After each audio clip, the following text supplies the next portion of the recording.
Hello everybody and welcome to the Super Speedway Cup Series race number 5, and we are here in the daytime at Daytona International Speedway in Daytona Beach, Florida. Hello, my name is Evan Pasoko and I will be joined up here with Clint Monahan for this race. And Clint, the cars are already going to hit the grid, so let's go quickly through our starting lineup for this race, and it's going to be the number 42 of Victor Bartlett starting off on the pole, and the 7 of Rodney Wofford starting in second place. Then we have Brandon Chubirko starting in third. Doug Moore is going to take his number 74 off in fourth place. Jimmy Tolliver in the lucky number 13 is going to roll off fifth, and Glen Hedrick rounding off row number 3 in his number 21 starting in sixth place. Then we have Phil Fultz in the 71 starting in seventh, and Anthony Santoro starting in eighth. The last three in this heat race number 1 is Ivan Garcia, Daniel Holloway, and Chris Jennings. And definitely, you mentioned heat race number 1. As this is going on, there are 3 other for a total of 4 heat races. And this is really a shootout. It's only 10 laps. And this is really how to get your night started off correctly. We're going to have a bunch of races. If you're new to the Super Speedway Cup format, we have the 4 heats, then we have a trophy dash, then the B main for everybody that does not qualify for the trophy dash in these heat races, and then followed by the A main at the end of the night. And the races are going to get progressively longer, but this is the shortest one of the night, and 10 laps is definitely going to be a shootout. It's going to be interesting since we have 11 cars in here. Somebody's not going to have someone to draft for, so right away once this race starts, unless there's a wreck, which there's always a possibility in these heat races, but they should go cautionless, but there's a good chance someone's already going to be out of the race within the first couple laps without even wrecking. Yeah, definitely. You mentioned you really need a dancing partner, and with 11 cars, that's going to leave the odd man out. And no cautions in this series, and with a 10-lap race, you really can't hang back. There's not much of a strategy, as you would say, in about an 80-lap race for a league. It's really, you got to get up and go, find a partner, and get going to get into those top qualifying positions to go right to the trophy dash. Otherwise, you're going to have to go through the pain of hitting the B main, and you're going to have to continually race your way in. So you could really make your night a lot easier for you here on the start. You can really make a challenge. But we're going to get things kicked off here as the field is rolling through turn 4. We're getting ready to come to take the green flag. And Victor Bartlett, our points leader, he's also the leader in the trophy dash too, so not much parity going on there. Pace car is in, and we will go green once the leader starts it. Remember, the leader does start it, and he has started it. The green flag is out here at Daytona. The 39, Brandon Chubirko, already on the back bumper of Victor Bartlett, the pole sitter. They're starting to try to edge away from the field. They're not going to get too far while everybody else waits to hook up. Now the 7 of Rodney Wofford on the high side has been greeted by the 74 of Doug Moore. That didn't quite work out, and they're going to drop back a bit on the inside. And now there's a 3-car train led by the 13 of Jimmy Tolliver, and he's got the 21 of Glen Hedrick inside of him. No, he's going to jump up high and go with the 7 of Rodney Wofford, so everyone's trying to find their dancing partner.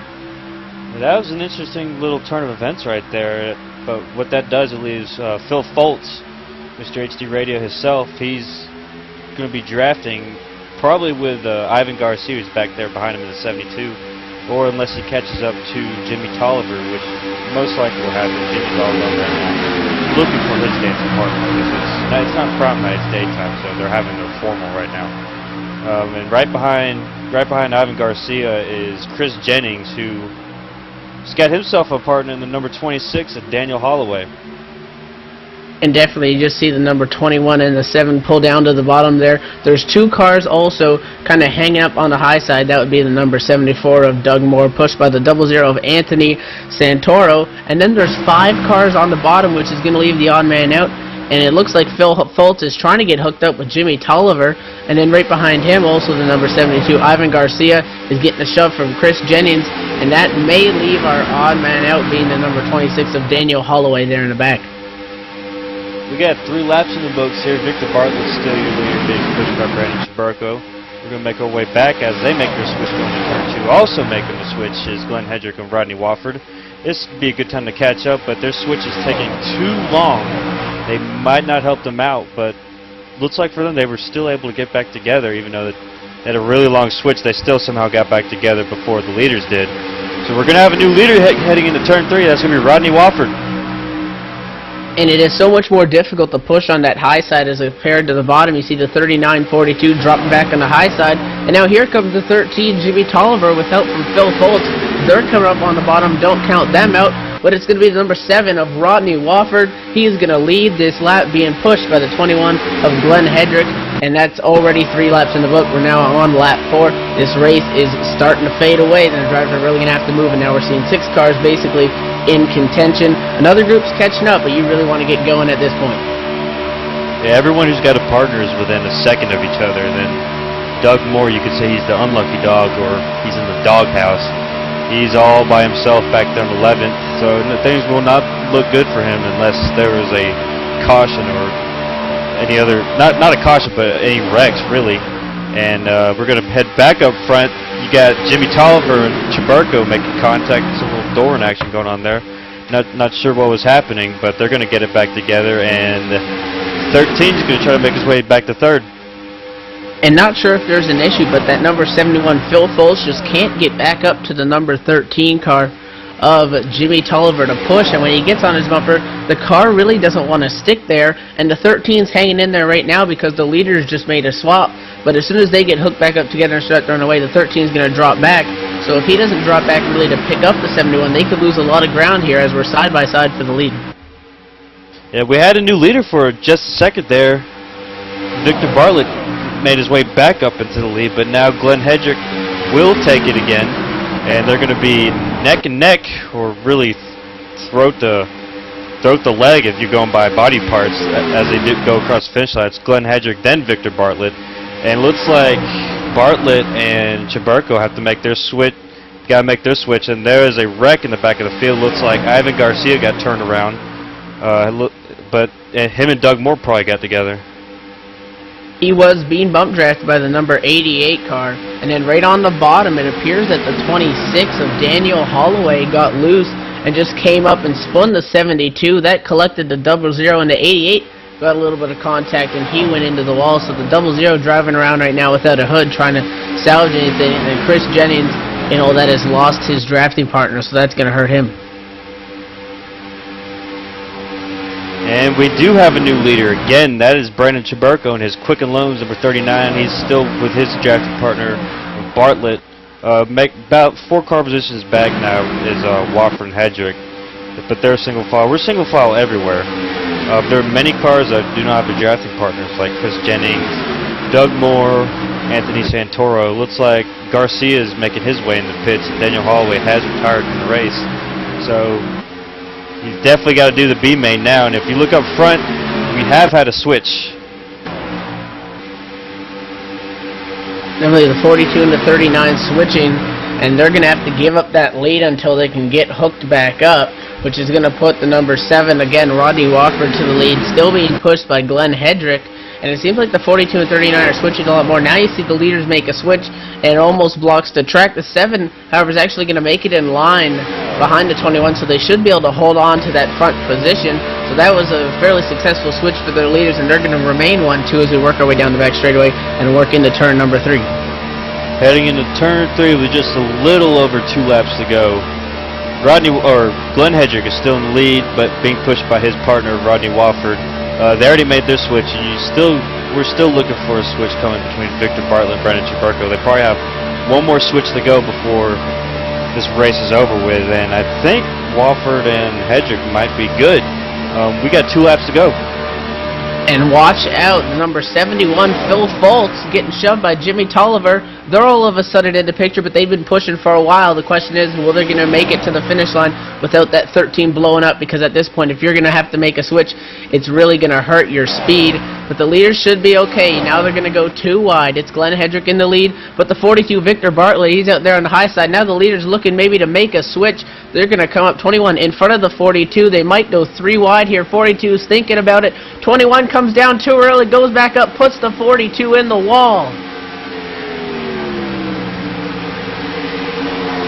What an incredible move by the 71. He stuck his nose in there and was able to make his way. He's now up to 2nd. We're up on white flag lap.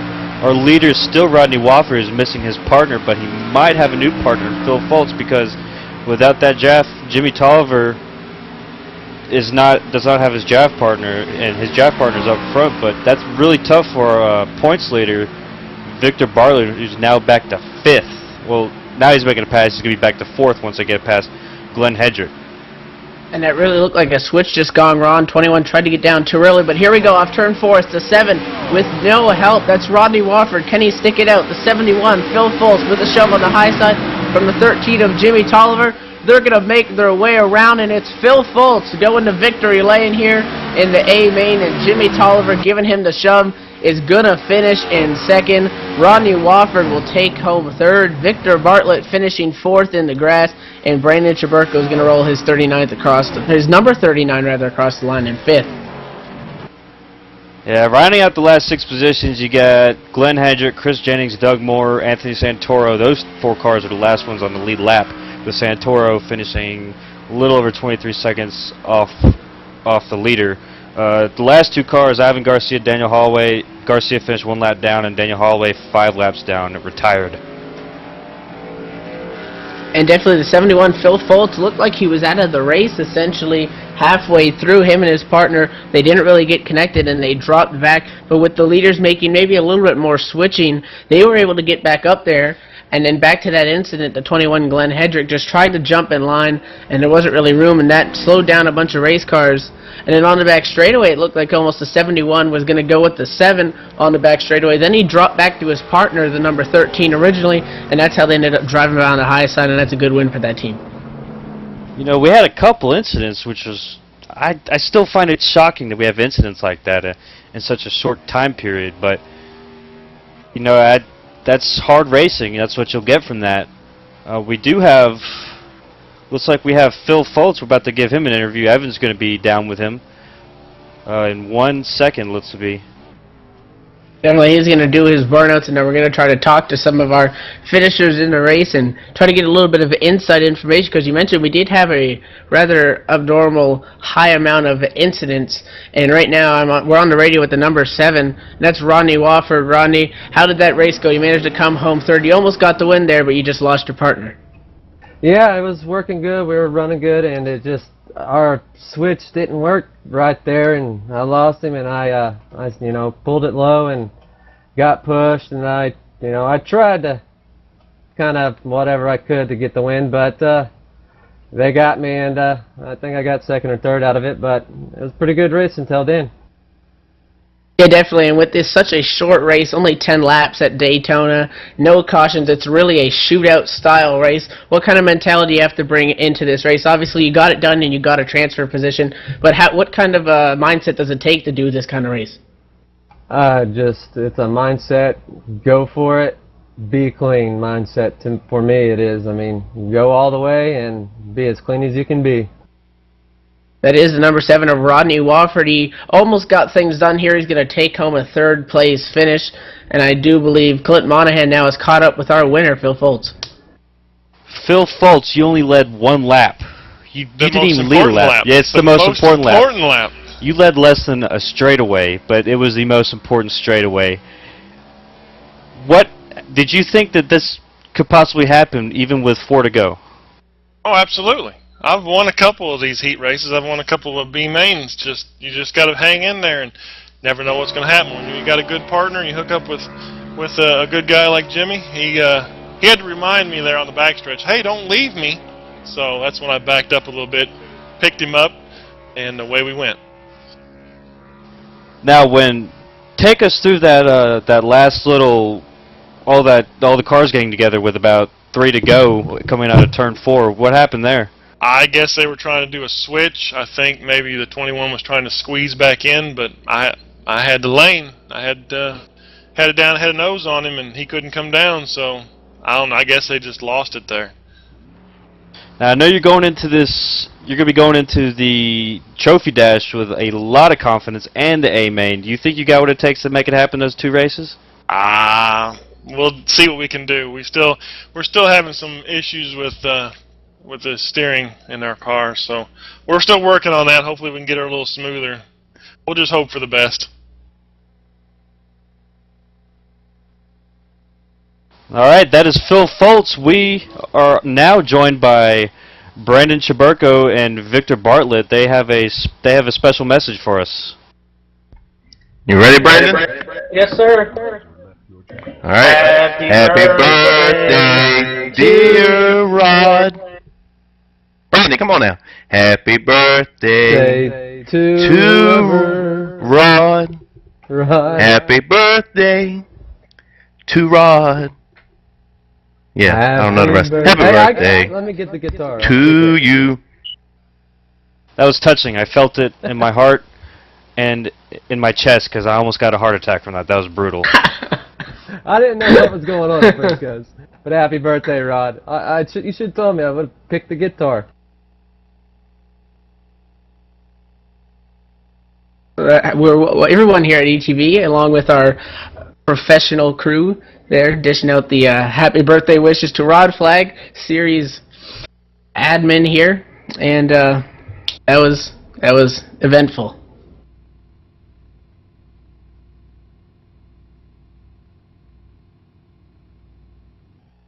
Alright, well, we're going to leave you on that quick note.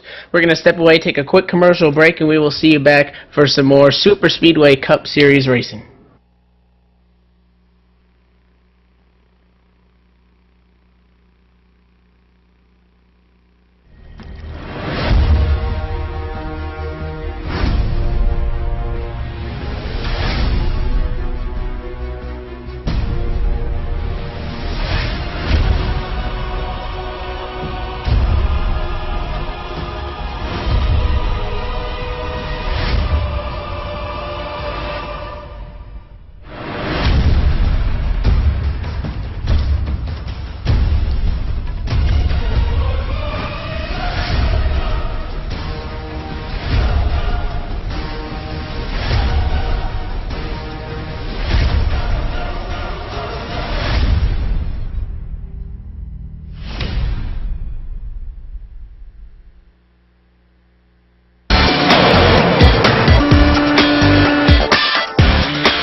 where you could hear everything from big 80s metal to classic rock and roll, country radio, ETV, live sports radio, even all and unplugged rock and roll. HDRadioNetwork.com, one of the fastest growing internet radio networks, HDRadioNetwork.com. Take it with you, cowboy. Get the mobile app for Android, iPhone, iPad, and all the rest from TuneIn.com.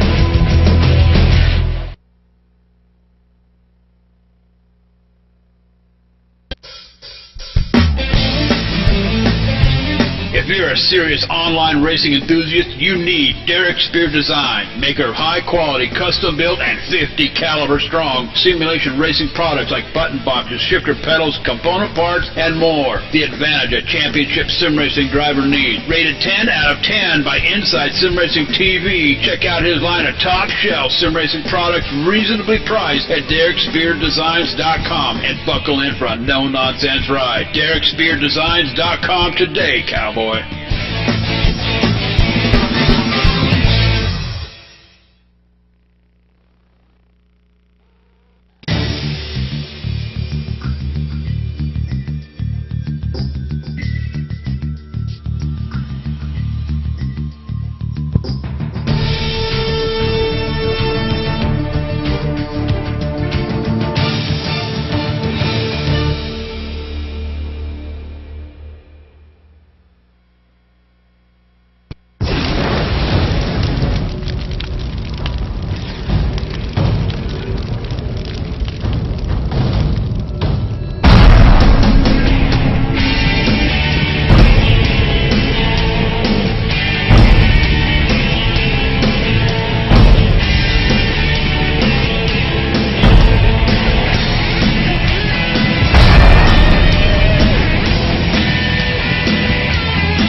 Hello everybody and welcome back to Daytona International Speedway. It is race number 5 on the Super Speedway Cup Season 4 schedule. And my name is Evan Pasoka. We are joined by Clint Monahan, and we just saw heat race number 1, and the winner of that was Phil Foltz. We do have the results from the other 3 heat races. In heat race number 2, it was Kerry Witt taking home the W. Josh Ball got it done in heat number 3, and in heat number 4, Raymond Evans took home the win in that. And Clint, you and I both were a little bit surprised at the amount of incidents in that short race, so to speak. And do you think it has anything to do with Daytona maybe being a little bit smaller than Talladega, or is it just one of those racing deals? It's probably one of those racing deals. There's only about like maybe half a lane to another full lane, but you rarely see that used at Talladega, and when it is used, it's with a larger pack of cars. It's probably just one of those things that, one of those single anecdotes that you can't graph if this was going to be charted. So, and maybe the other race, they could have had them too, but we didn't get the information for that. But we are heading into the trophy dash right now, and the dash points leader, who's got a 12-point lead and 1 trophy dash win and 3 top 5s, that is Victor Bartlett. He's going to be in here with and the person behind him, that's Josh Hanner with that's 12 points behind him. So Victor Bartlett has a huge dash points lead after 4 dash races. And definitely, let's talk real quick about this trophy dash. So in this race, we have 16 drivers, and they are the top 4 finishers from those previous heat races. And if you are in this race, you are locked in to the A main. It's all about finishing position. And then for those of you in those previous heats that didn't quite get it locked in, well, that's going to be coming up next. That's the B main. They're going to have to fight their way through. But you did mention the leader in the trophy dash points. Let's take a quick look at the overall points right now, and it is Victor Bartlett in the lead. Joshua Hayner, though, sitting second in points, nearly 1 point behind the leader. Then it's Terence Donovan, 12 points out, sitting in third. Rodney Wofford, 15 points back in fourth, and it's Matt Votempi, 20 points off in fifth.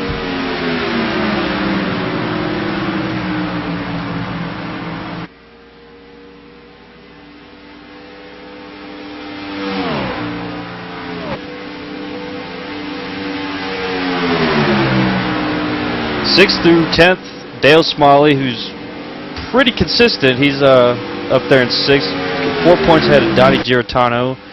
Brandon Chubirko has dropped from where he started the season. He's back there in 7th. He dropped 3 positions after the previous race, and he's also a race winner.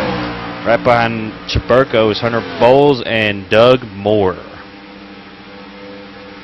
And let's also take a quick review of last week's results. Victor Bartlett won heat race number 1. Rodney Wofford took home heat race number 2. Terence Donovan won the 3rd heat race. Jose Ramirez won the 4th heat race. Then in this race, it was Rodney Wofford taking home his 2nd trophy of that night. He won the trophy dash. Josh Ball won 2 weeks ago rather. He won the B main. But then it was Jason Altman at the end of the night taking home the win in the A main. Yeah, it has been 2 weeks since we last raced, and I missed you so much last week. I even came on here ready to do a race because I was just so miserable without doing it, and there's nothing to do. But it's been 2 weeks. Super Speedways haven't changed. It's been 3 weeks since we've last been to Daytona, and so these guys have raced these Super Speedways so much. They're probably some of the better Super Speedway racers on the iRacing.com service. And they're going to show that to us tonight as they have in the previous weeks. Definitely. I even hopped in here on the TeamSpeak, and I'm like, when is the Super Speedway Cup race? And JD had to tell me that we have the week off. So I was ready to go too, so we could have just made something up for fun. But no, definitely, these are some great drivers here. I know for a fact Rodney Wofford's been wandering around in the hosted races here in the Super Speedway races. I've seen him actually take home a win not too long ago, so they've definitely been practicing, and maybe the week off is only going to they're only going to get better with more practice. And speaking of practice is winding down, just under a minute and 30 seconds left, and this is going to be 12 laps, so not really much of a difference, but the field is definitely a lot bigger. Yeah, we're looking at practice times right now. Dale Smalley in his 69 car him and Dallas Miracle run the exact same times, and they are drafting together. So you can see that is one thing about super speedways, that everybody's times are going to be so close together that you're going to have a lot of repetitive times. And third and fourth for Terence Donovan and Shane McKeechin, they're separated by 1/1000th of a second. So that's how close. And iRacing only does it to the 1000th. It could be even, it could go down to the 100th of a thousand by how close they are. And I'm looking at Dallas Miracle right now. He was practicing sticking his nose out, trying to get some air without having to make the switch.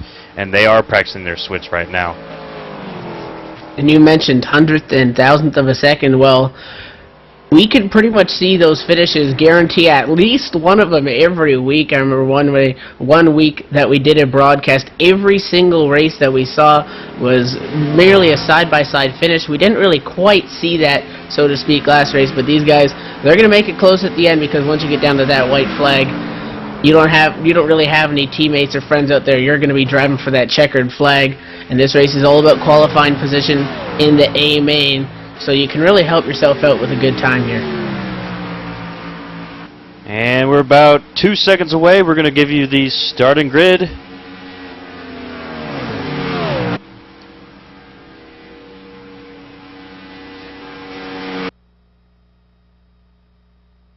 And starting on the front row is Phil Foltz and Kerry Witt. Josh Ball and Raymond Emmers, the other two heat race winners, they will be starting third and fourth. Fifth and sixth, Jimmy Tolliver and Donnie Giratano. He's in the 3-car. The birthday boy Rod Flagg is going to start 7th in his number 23, and Dallas Miracle starting 8th in that 48. Rodney Wofford and Shane McKeechin, they are starting 9th and 10th. Terence Donovan and Andrew Berger will be making up row number 6. 13th and 14th in the number 42s and 06 is Victor Bartlett and Mark Brown.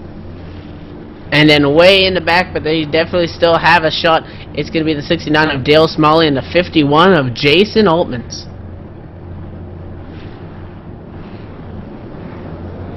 Now we got the pace car exiting pit road. Everybody's heading up to the pace speed of 65 miles an hour. We're about 3 corners away from taking the green flag here. What do you expect to see from this race, Evan? Well, one thing to keep an eye on, definitely, the car starting dead last. That's Jason Altman's last week's winner, so he can definitely get the deal done. And with 12 laps, well, it's not really a lot longer than our last race, but you've seen how many lead changes, so that may be just going to shuffle things up just that much more. I'm looking for a good race. Obviously, I'm thinking with 16 cars as opposed to merely 10 that we saw in the last race. I don't think we're going to get through this incident free. There may be a small wreck or so, but that's the importance of this race. You heard in the interviews, we were talking to the drivers, really the strategy when you come into this with no cautions, just want to keep your nose clean and be there at the end to get a shot. Yeah, since all these guys are already locked into the A main, I can see there being about 2 or 3 incidents. And it's funny you mentioned Jason Altman's last week winner. He's starting from the back, but that's not a problem as long as you have your drafting partner. We saw Phil Foltz do it in the A main. He didn't start dead last, but he came from the back of that main and was able to make it up there just in time to take the win. And definitely we were talking to him before the race, and he said, I'm starting 7th, I might just try to win this thing. Well, he definitely did that, and that's what is giving him pole position for this race, so obviously he'll like starting off first as opposed to about 7th.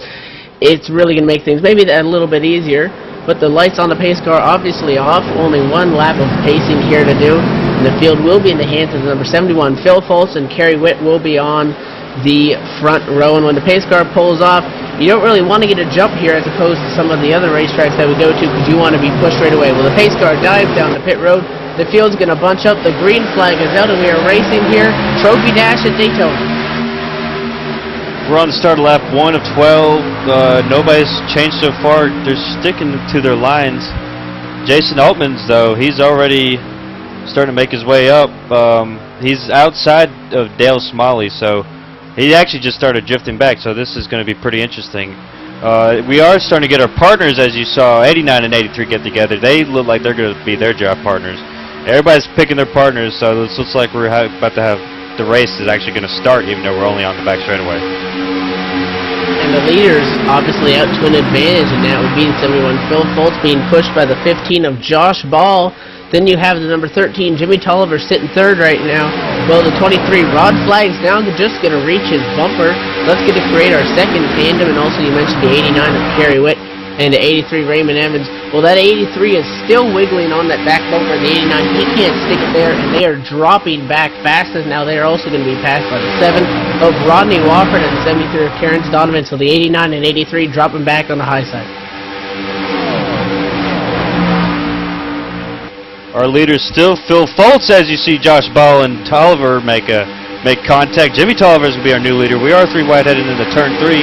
Phil Foltz is just looking out his right side, seeing what's going on, and Josh Ball just took out everybody. Wreck in front of the field. Everybody's involved. Cars flipping. 24, 51, 83, 28's in it as well. And there's the big one. Well, I said we might have a small incident, and you said we might have 3. Well, I think that counts for 3 right there. 15 just maybe pushed up a little bit too much, caught that 13, came down into Rod Flag, and that took out a whole mess of race cars. There went no cautions. A bunch of people are going to be starting near the back of that A-main. That involved around 7 or 8 cars. It looked like they just... There was some angst in there between Jimmy Tolliver and trying to see who else it was that got in the wreck, but they just got the bumper and he went up there and just turned him.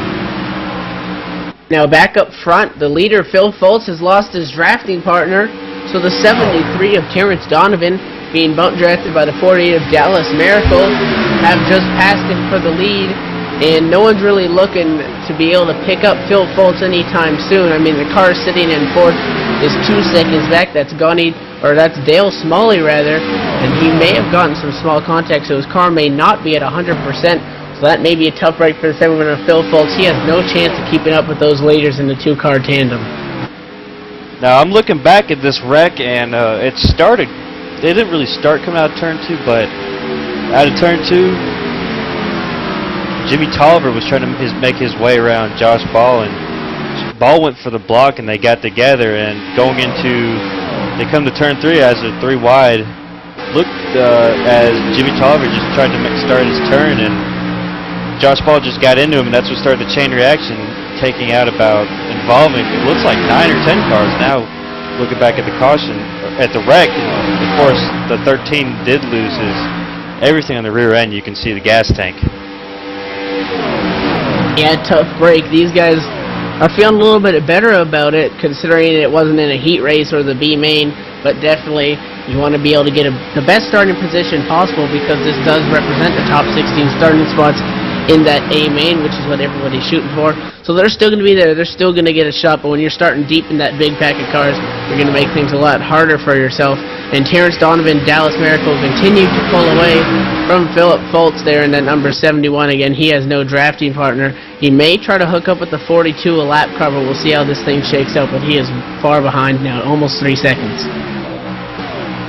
We're on lap 6 here, almost halfway. You could call it halfway. Dallas Miracle does have a drafting partner, even though that drafting partner is now a lap down. Andrew Berger decided he's going to try to help his boy Dallas Miracle go to victory. I'm sorry, that's Andrew Berger's teamed up with Jason Ullmans. They both just won a lap down. And definitely, and they're not necessarily fighting to stay on the lead lap, because it's not like there's going to be a caution to come out. But heck, if the leaders wreck, anything can happen. But they want to be smart, not taking out the leaders. And you see the 48 Dallas Miracle. He's going to make a switch now with his teammate being the number 73. They realize that there's nobody really near them. I mean, the 3rd place car, Philip Foltz, he's just found a drafting partner who is indeed a lap car, but they're 4 seconds back, so they don't really need to push the issue, and they can just ride around in that draft and try to protect for the lead and then race it out at the end, just the 2 of them. They'd rather do that as opposed to having a bunch of other cars there. Yeah, we only got 8 cars on the lead lap here. Andrew Berger is going to be the last one on the lead lap. He's right in front of the leaders. Victor Bartlett is the first car lap down, but being a lap down here doesn't really matter. Really racing at this point, if you're 2 laps down. If you look at Rodney Wofford, he's pointing towards the wall going around the racetrack around 155 miles an hour. And then Rod Flag is also 2 laps down. It's really tough going around here with damage, because you're all by yourself. and it just gets so boring with nobody around you. So look for Rodney and Rod to probably park their car soon. Yeah, they're going to try to stay out and see if anyone in front of them, they're going to decide that maybe their damage is too much to continue and pick up a spot or two. But they're really not going to accomplish much. However, back up front, your leaders have passed that those 2 lap down cars. Now the leader's making a switch, so they're going to give that back. So they're still duking it out up there, and we're going to get an update on 3rd place. Phil Foltz, he is 4.1 seconds off the leader's last time by the stripe. He's going to come by this time, and the scoring is going to be updated. 4.3 seconds back, so it's not necessarily working out right now, but he's trying to get that number 42 of Victor Bartlett to help him hold on to that 3rd place finish. Yeah, you got Foltz being pushed by Victor Bartlett. He's a lap down, but he's going to help him at least make his time worthwhile if he's not going to be on the lead lap. Meanwhile, everybody else, you got Donnie Giratano. He's driving around out there all by himself along with Dale Smalley. Dale Smalley actually picked up a drafting partner. Kerry Witt also making his time worthwhile, pushing him around the track as we come to about 3 laps to go. Laps definitely winding down. It's going to be 2 to go next time by. A switch in front of the leaders. They need to just be patient here. They are continuing to pull away from the 71 of Phil Foltz, so not sure maybe if the lap down car bump drafting with him being the number 42 of Victor Bartlett maybe didn't come down to pit road to get any repairs, so his car got a little bit of banged up in that incident and is not up to speed. But at this point it looks like it's going to be a 2-horse race for the win, and once again another switch for the leader, so that's going to put Dallas Miracle in the lead, followed by Terence Donovan. They're going to come by this time to get 2 laps to go. That's right, we got 2 laps to go left, and it looks like nobody is going to really be pressuring Miracle and Donovan. Pretty uneventful race other than that large wreck we had early on. I don't think we're going to get the side-by-side finish that we come to expect here, but that's what happens with all the attrition going on, as we now only have 6 cars on the lead lap. And you almost touched on it a bit before the race. Everybody here is locked in, so they may be racing a little bit harder, battling for position, and then they tried to go 3 wide into turn 3, and it just didn't end up working out. But we could still see by side. I mean, the 73 Terence Donovan riding around in second. You see he's keeping off the bumper of Dallas Miracle, so he can shove it for that whole last lap. And who knows, he could step out off turn number 4, and they may be side by side at the line. He can get that side draft, but we'll see, because the white flag is in the air, and we're in turn 1.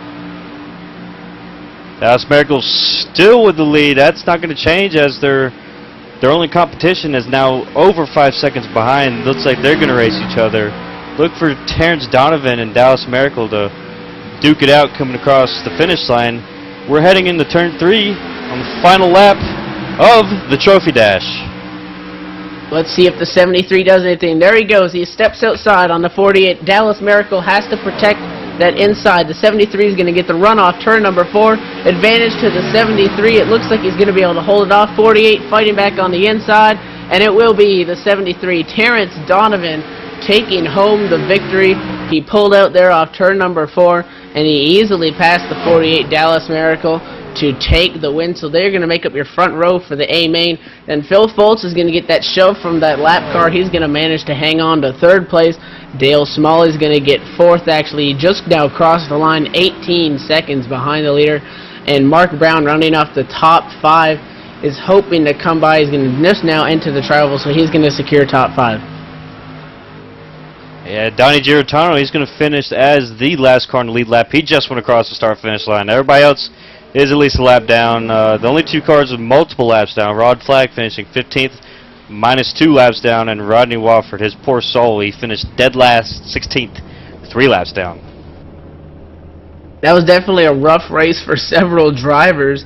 I mean, when you look, 6 cars on the lead lap, and you don't normally go down a lap by yourself, so obviously that would imply that we had about 10 cars affected by that incident.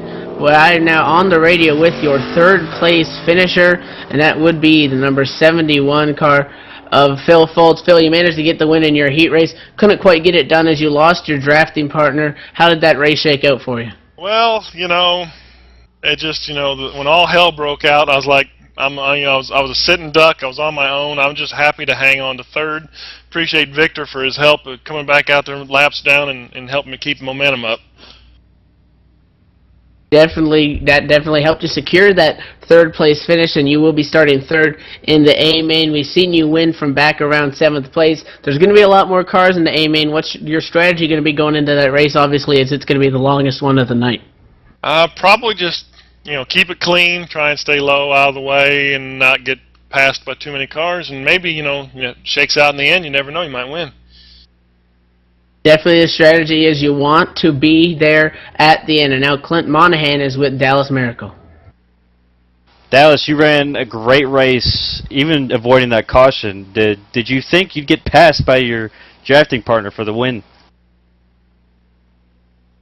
Yeah, I knew he had a good run coming on me there at the end, and I wasn't going to try nothing, no blocks or anything. I knew he had it, but it was a good race all the way through, and I'm surprised I made it through that wreck.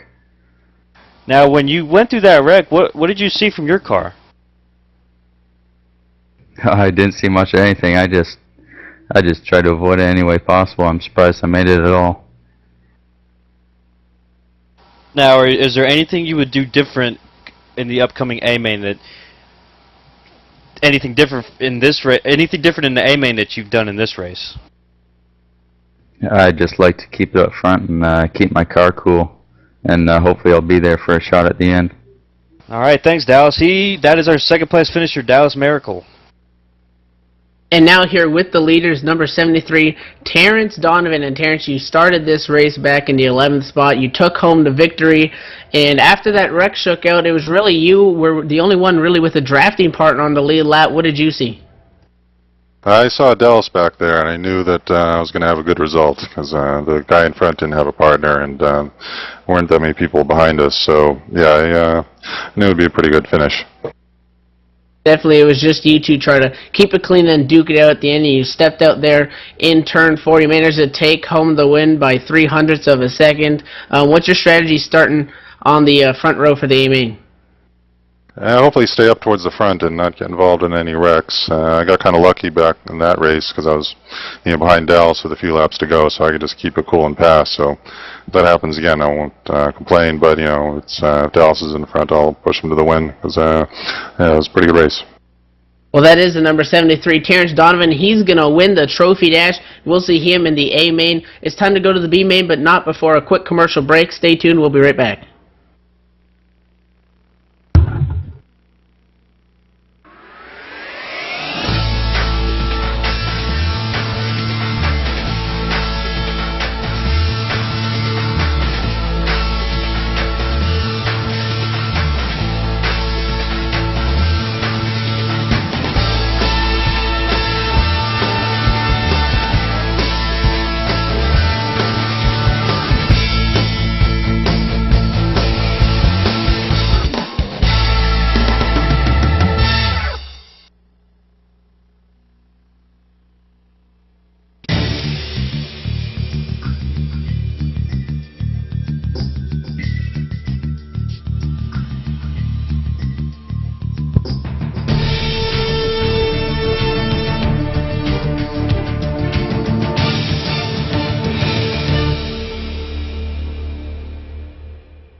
If you're a serious online racing enthusiast, you need Derek Spear Design, maker of high-quality, custom-built, and 50 caliber strong simulation racing products like button boxes, shifter pedals, component parts, and more. The advantage a championship sim racing driver needs. Rated 10 out of 10 by Inside Sim Racing TV. Check out his line of top-shelf sim racing products, reasonably priced at DerekSpearDesigns.com, and buckle in for a no-nonsense ride. DerekSpearDesigns.com today, cowboy. And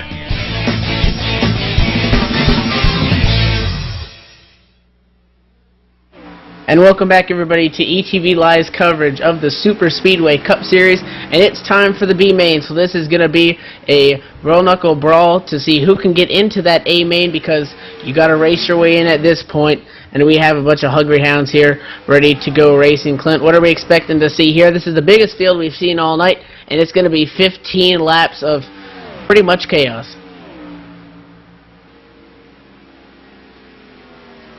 15 laps of chaos. Again, there will be multiple cautions. It's going to be this is the all-important race, so we might see the best race tonight in this B main. Yeah, they're all definitely going to be battling to get into that A main, and with a whole bunch of cars and people at the back going to try to win it, it's going to be definitely pretty crazy. I think we're going to see more pack racing. I mean, we've seen wrecks that have separated almost our last two races. We're probably going to see one, but I'm looking for a big pack up front, and hopefully we'll have enough cars to get a pretty exciting finish here. And let's just go quickly over our provisionals. So if you do not qualify, we do have some provisionals. So the people that are basically locked in, we do have the number 5, Joshua Haynes, the number 2, Matt Botempi, and third is the number 39, Brandon Chubirko. So they are, in that order, would be the provisionals if they do not qualify by their finishing position. Yeah, we do have an exciting race coming up, as J.D. Webb would say, "Cowboy, it's corn dogs and Coronas here on Friday night. Are you ready?" Definitely. Well, practice time is ticking down. Everybody's made their deals. They've had their 10 minutes of practice, and it's about time to get going. Cowboy, you gotta do it right. Hey, here we are, corn dogs and Corona night. It is Friday night, Super Speedway Series, short track racing, big track. Big track racing, short track style. There you go. All right, boys, I've had enough. Yeah, go back to your hut. Yeah, I'm going back downstairs with John. I got cold beer waiting down there. He's lonely. Have fun, guys.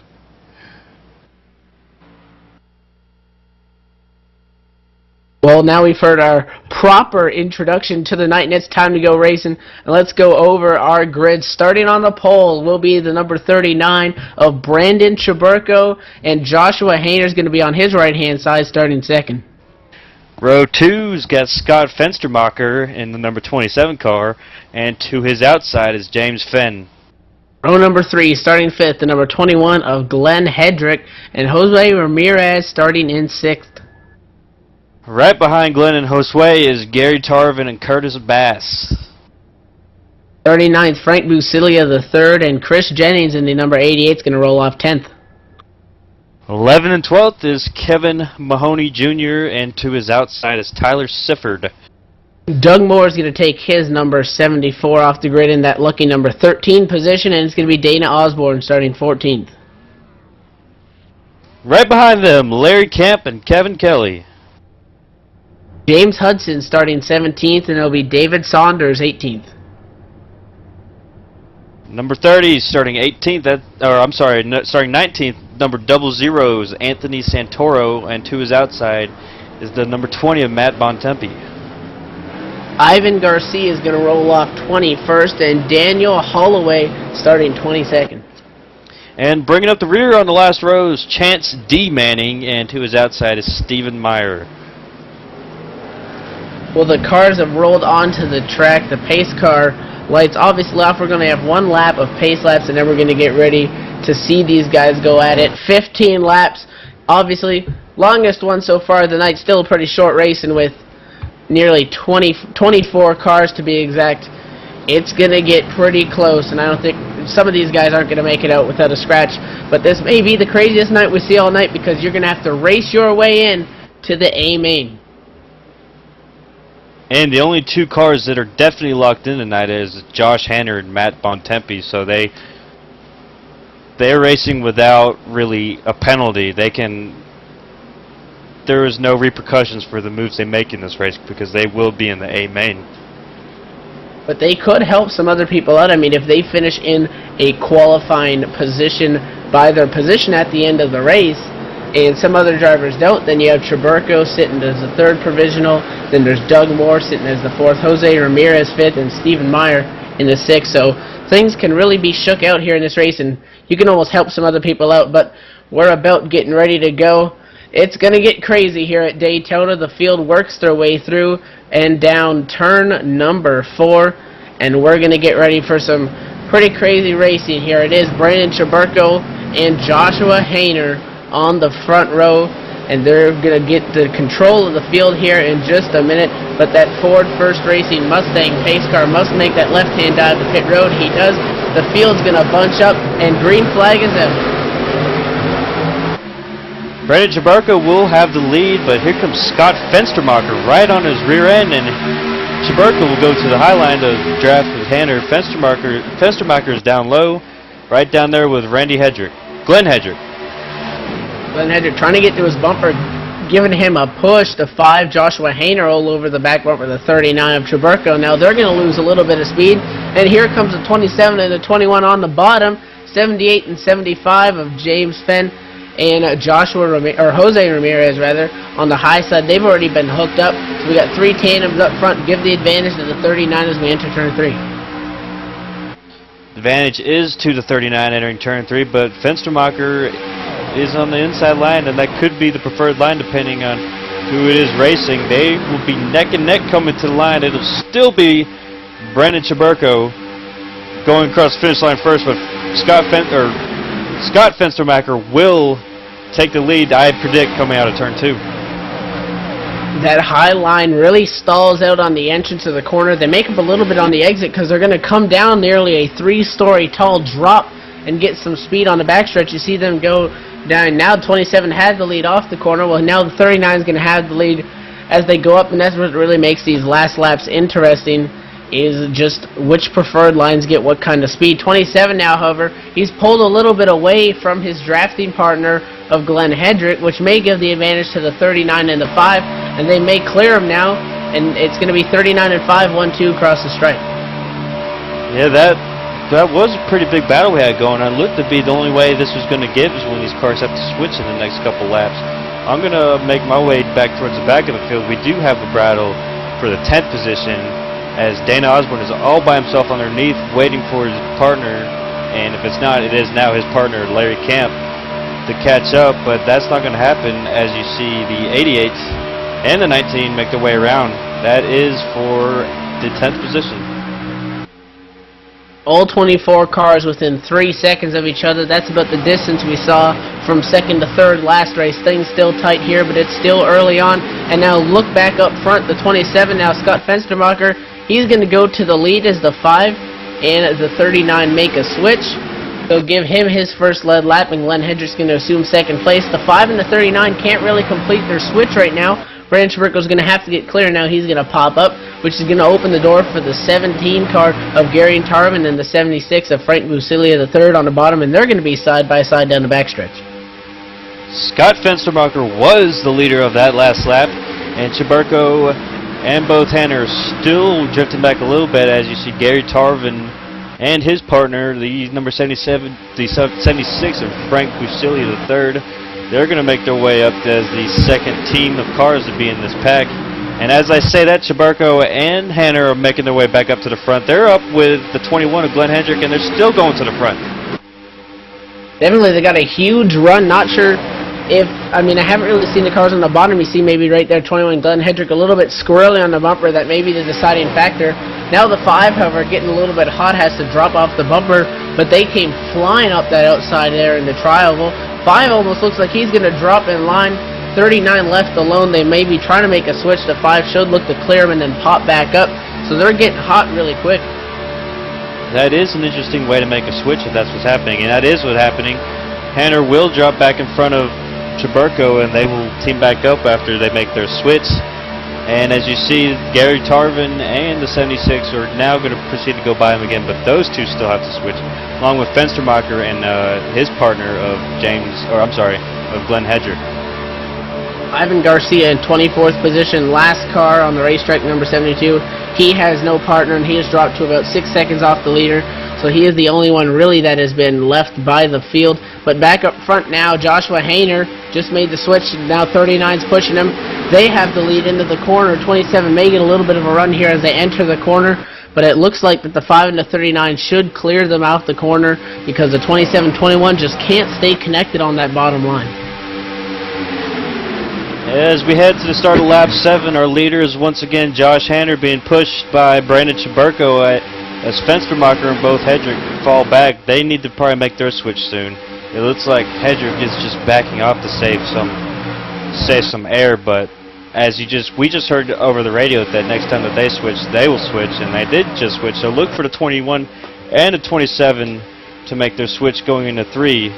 And he is coming over there saying his water's too hot. So hot water temperatures here. The light will start flashing around 280 degrees, and Chris Jennings is in the wall. Definitely 88. Chris Jennings making contact with the wall. He was riding in line, looked to maybe get some air to his car, and he got turned by, I do believe, the 75 upside down up into the catch fence, and he stayed in the catch fence. He was stuck there on the back straightaway. That's going to end his night a little premature from what he was hoping for sure. And back to that situation there, 21 Glen Hedrick keeps sticking his nose out.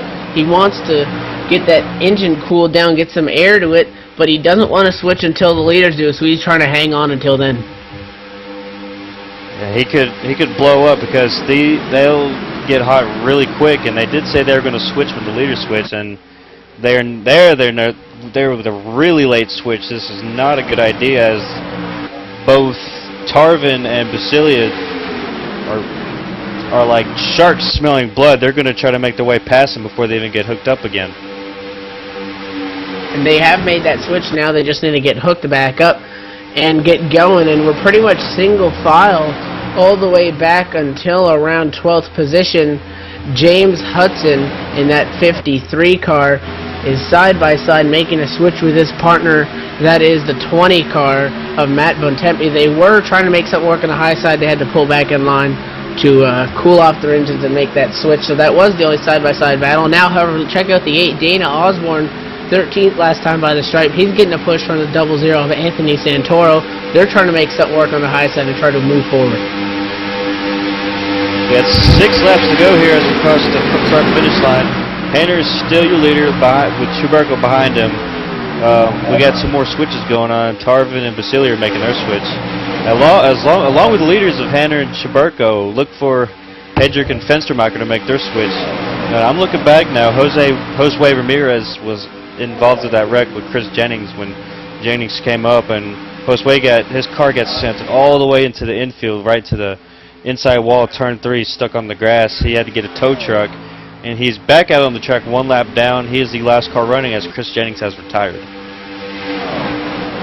And definitely up front, the advantage. Oh, nearly contact. 27 Scott Fenstermach almost got the 39 of Brandon Chubirko. They are dead even at the line. However, it will be the 21 leading that lap. But the intensity is starting to pick up. We just hit lap 11. It will be 5 laps to go next time by. And things are starting to pick up front. 27 off the bumper. The 21 maybe trying to cool down a bit. They haven't switched as much as the 39 to 5 have, which is an interesting strategy. Seems like 39 of Brandon Chubirko and the 5 of Joshua Hayner.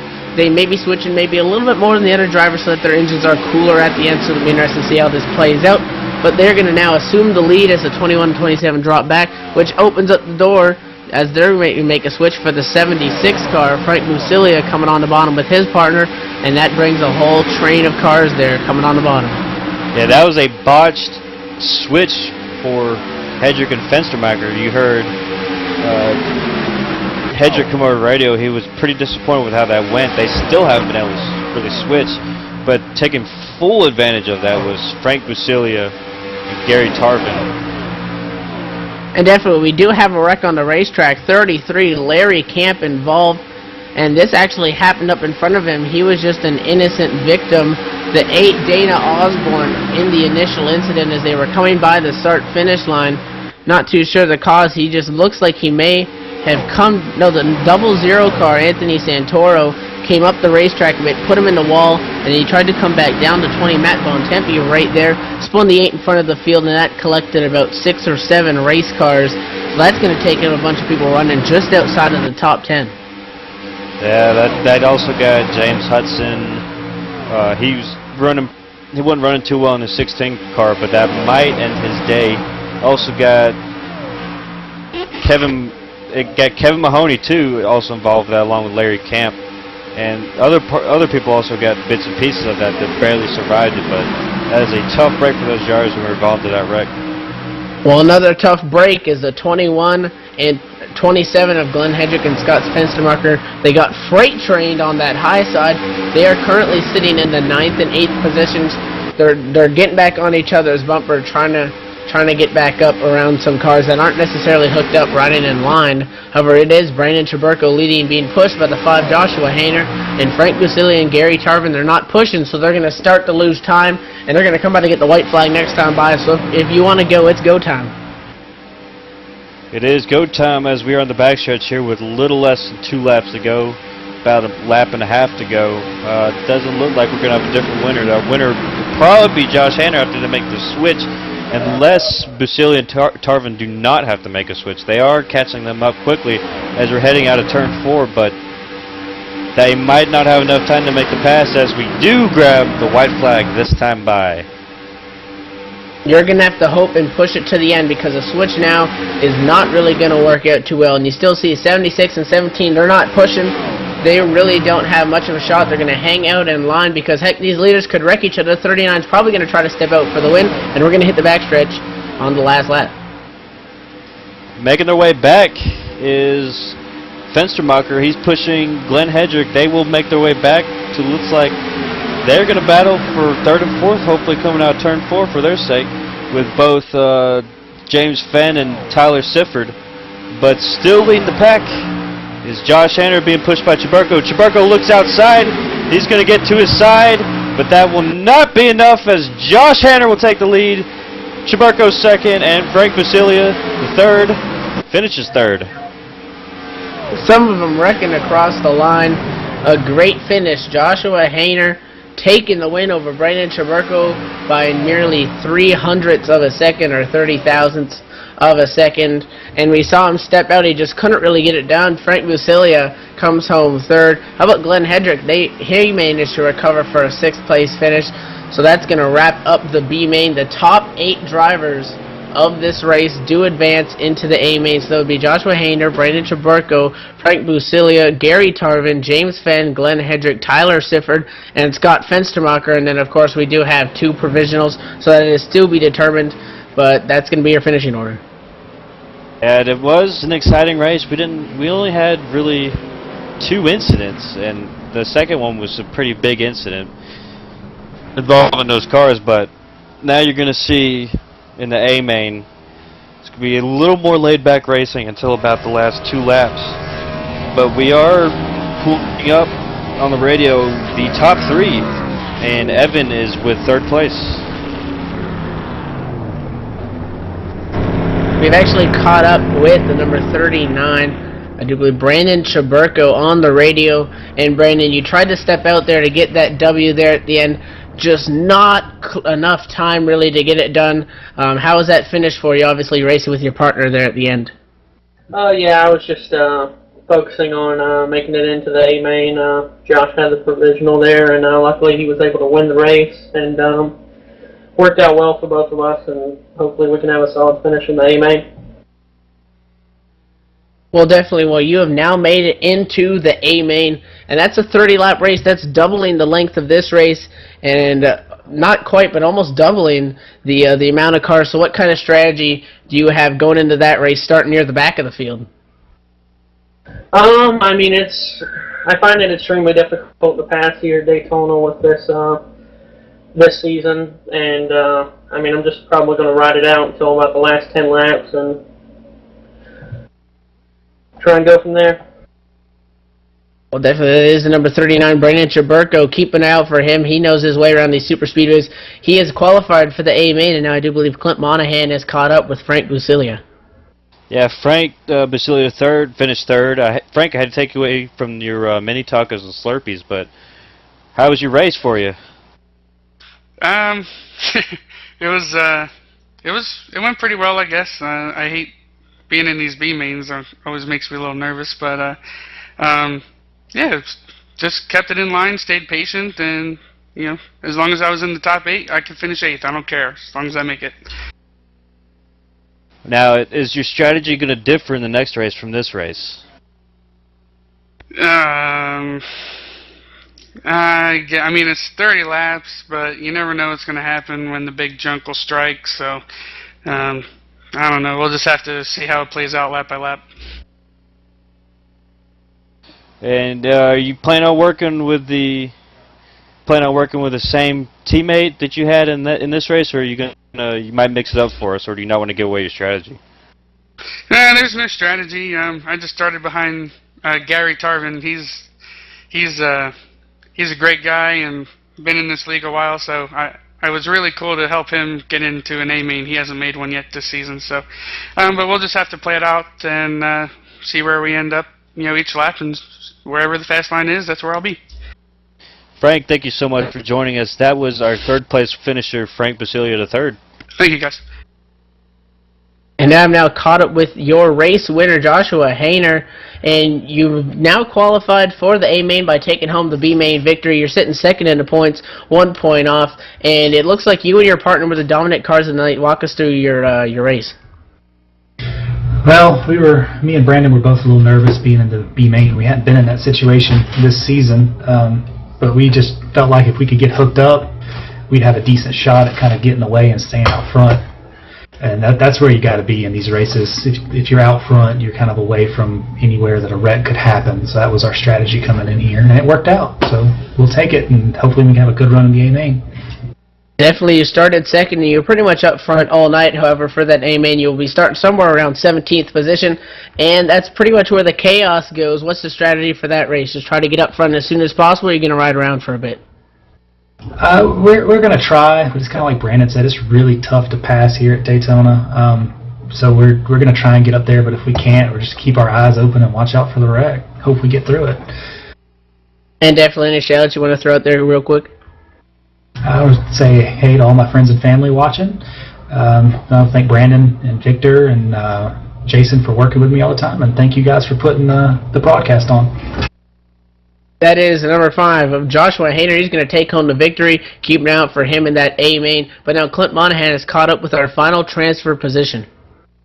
Scott Fenstermach, tell me, how nervous were you after leading a few laps where you got freight chained while you were on the outside? I wasn't nervous. I was ticked off. So my plan was pretty much get behind Glenn or get Glenn behind me, and we were going to the front. That was just the end of the discussion. It looked from us to be a botched switch. Can you explain what was going on there?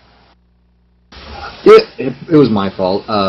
The two in front of us decided to change places, and then I just went a little bit too high, and then I realized that the people behind me were coming way too fast, and I was not going to be able to shut the door, and I was not going to cause a wreck, so I just let them come by. Well, you did a good job making y'all's way right back up to the front, because you did it just in time on the last lap. Is there anybody you want to thank for this? Friends, my family, and you guys for putting on the broadcast. That is, you could say, our lucky dog. He finished 8th. He's the last guy in the A main. That's Scott Fenstermach. And definitely, well, we got one more race to go, and it's going to be the A main, 30 laps of hard racing at Daytona. We're going to have to step away for a real quick commercial break, and we'll see you back for the A main.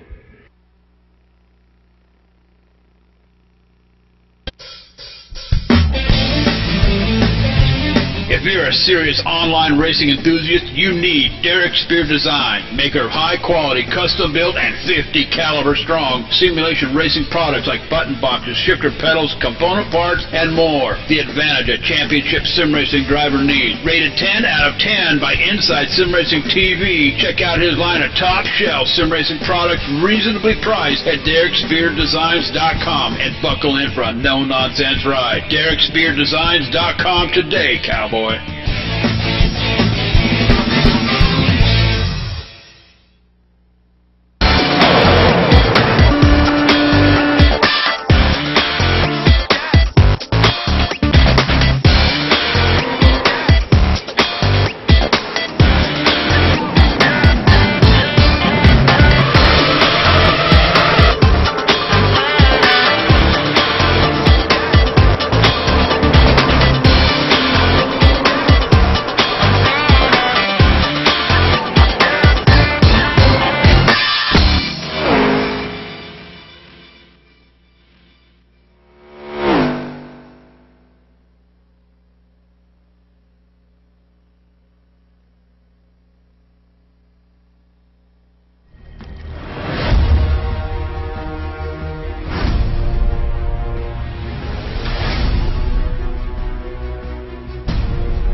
Where you could hear everything from big 80s metal to classic rock and roll, country radio, ETV, live sports radio, even adult and unplugged rock and roll. HDRadioNetwork.com, one of the fastest growing internet radio networks. HDRadioNetwork.com. Take it with you, cowboy. Get the mobile app for Android, iPhone, iPad, and all the rest from TuneIn.com.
And welcome back, everybody, to ETV Live's live coverage of the Super Speedway Cup Series race number 5 here at Daytona International Speedway. Again, my name is Evan Fasoko. Joining me is Clint Monahan. And Clint, it's time for the A-Main.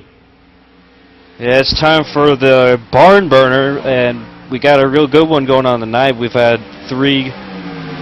4 great heat races, a great trophy dash, and a even more exciting B-Main. That only leaves us to believe that we'll have a good A-Main too. And definitely, and well, the drivers are about ready. Let's set it down for the national anthem and the Cactus Cuties.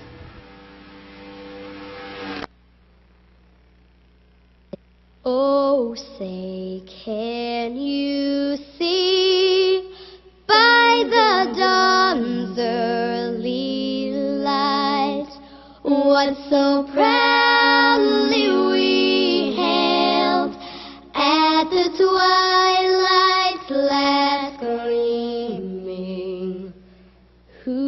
broad stripes and bright stars through the perilous fight, o'er the ramparts we watched were so gallantly streaming,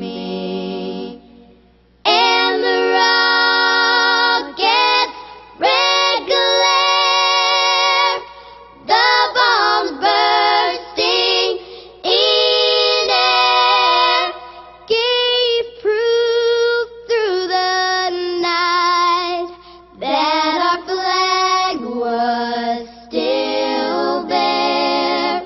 Oh, say does that star-spangled banner yet wave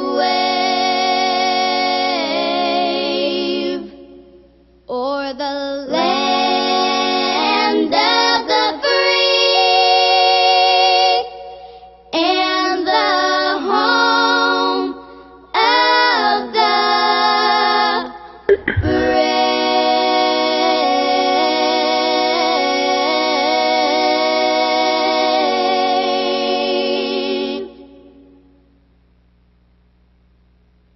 Thank you to the Cactus Cuties for that, and a shout out to the virtual Thunderbirds. Now let's go trackside for the command. Gentlemen, start your engines!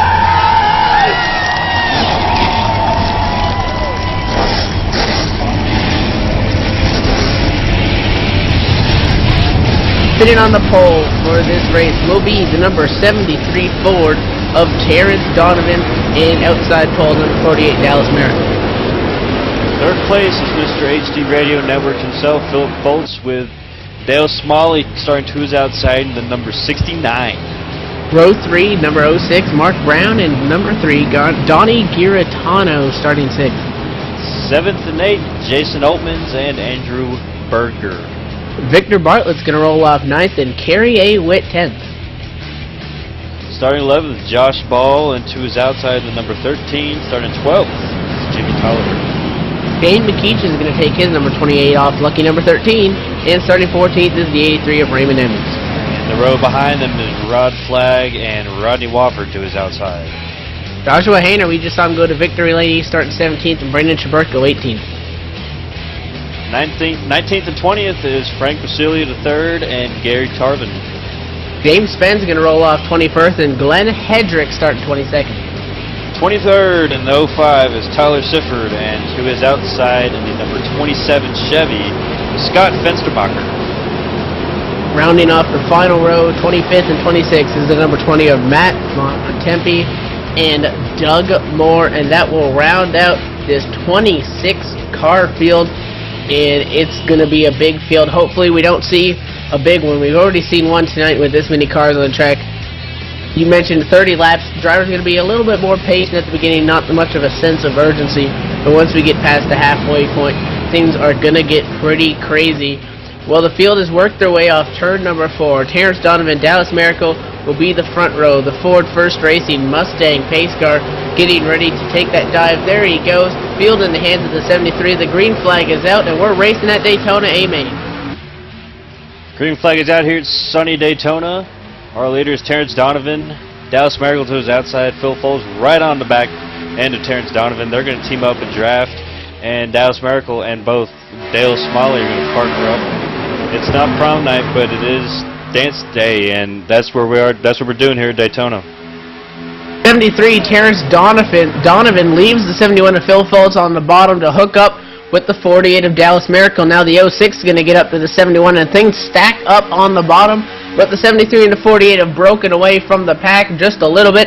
They're going to move down to the bottom, and they are in the lead in that 3-story tall, 31 degrees banking. They're going to come by and hopefully lead lap 1. Now 3rd through 22nd, they're all double file. They're real packed in as you can get for these tandem style racing that we still have. Maybe soon enough we won't have that, but in the meantime we are stuck with the tandem racing. And it's tandem racing, everybody's got to pick their partner. Luckily there's 26 racers, nobody's being left alone. We do see Phil Foltz, probably he might team up for his sake, hopefully with Mark Brown, they will team up and they'll draft together. It looks like the 06, as soon as he gets to his bumper, maybe shying away from that almost, preferring to go with the 51, I do believe, of Jason Altman's behind him. But that's just going to slow everybody down, so the 06 needs to get on that bumper in the 71 and start moving. And while this has all been happening, hello, number 69, Dale Smalley on the high side with the 3 of Donnie Garetano. They're going to be battling for the lead. They're side by side across the stripe.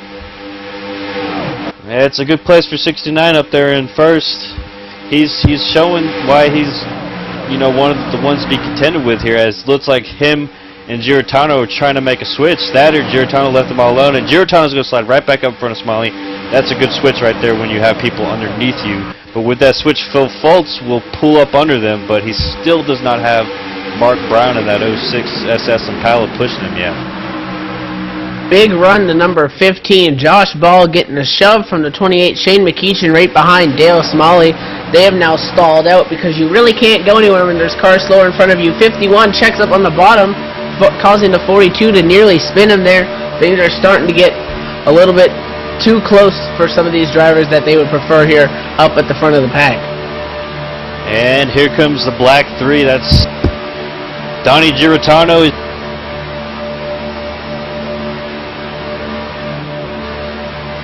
Josh Ball, they're going to probably blast their way through first and second going into turn 3, heading out of turn 4, as we are here on lap 4. 71 still with no drafting partner. He may be able to work something out with the 15 of Josh Ball, because those are 3 cars on the top. When the 3 and the 69 get hooked together, they're both going to get left. But hopefully that 15 and 71 side by side right now, they're going to try to want to get together, otherwise that 15 is going to drop like a stone on the high side with no drafting partner. Yeah, you really fall back if you don't have a drafting partner, as you see what's happening right there to Josh Ball. And Phil Fultz is still not pushing up there, so he's still waiting on Mark Brown to get up there and give him a push.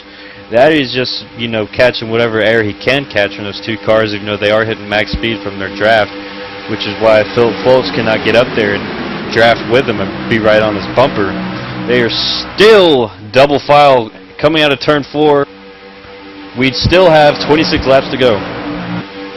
A long way to go yet, and pretty much we're packed double file through nearly the entire field. All 26 cars within about 2 seconds of each other, with exception to the 05 of Tyler Sifford in dead last there. But no one's really dropped back. Anyone's still got a shot. It's still early in the race. We heard it's pretty hard to pass, but if there's an incident, really anything can happen.